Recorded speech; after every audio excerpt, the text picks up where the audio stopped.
நெல்லை மாவட்டம் பனங்குடி அருள்மிகு ஸ்ரீ ராமலிங்க சுவாமி உடனுரை சிவகாமி அம்பாள் ஸ்ரீ நம்பி சிங்கப்பெருமாள் திருக்கோவில் கும்பாபிஷேக விழா 17 ஆண்டுகளுக்கு பின் இன்று வெகு விமர்சையாக நடைபெற்றது.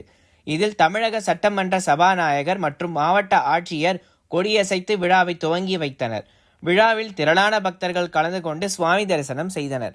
நெல்லை மாவட்டம் பனங்குடியில் மிகவும் பழமை வாய்ந்த அருள்மிகு ஸ்ரீ ராமலிங்க சுவாமி உடனுரை ஸ்ரீ சிவகாமி அம்பாள் திருக்கோவில் மற்றும் நம்பி சிங்கப்பெருமாள் கோவில் அமைந்துள்ளது. இந்த திருக்கோயில் கடந்த 2009ஆம் ஆண்டு கும்பாபிஷேக விழா நடந்தது. இதனைத் தொடர்ந்து கும்பாபிஷேக விழா நடத்த பக்தர்கள் கோரிக்கை விடுத்து வந்தனர். அதன் அடிப்படையில் இந்து சமய அறநிலையத்துறை சார்பில் 75 லட்சம் ரூபாய் நிதி ஒதுக்கப்பட்டு புனரமைப்பு பணிகள் திருப்பணிகள் மேற்கொள்ளப்பட்டன. பணிகள் முடிந்த நிலையில் 17 ஆண்டுகளுக்கு பிறகு குடமுழக்கு நடத்த நாள் குறிக்கப்பட்டு இதற்காக யாகசாலை பூஜைகள் கடந்த 20ஆம் தேதி துவங்கி நடந்து வந்தது.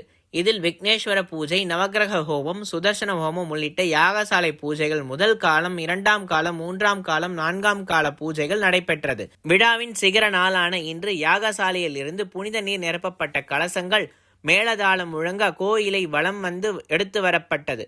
திருக்கோயில் கோபுர விமானங்கள், மூலஸ்தானம், பரிவார மூர்த்திகள் விமானம் மற்றும் நம்பி சிங்கப்பெருமாள் கோவில் விமானம் ஆகியவற்றிற்கு தமிழக சட்டமன்ற சபாநாயகர், மாவட்ட ஆட்சியர் ஆகியோர் கொடியசைக்க கோபுர கலசங்களுக்கு புனித நீர் ஊற்றப்பட்டு குடமுழக்கு வெகு விமர்சையாக நடைபெற்றது. தொடர்ந்து பக்தர்கள் மீது புனித நீரானது தொளிக்கப்பட்ட பின்னர் பக்தர்களுக்கு அன்னதானம் வழங்கப்பட்டது.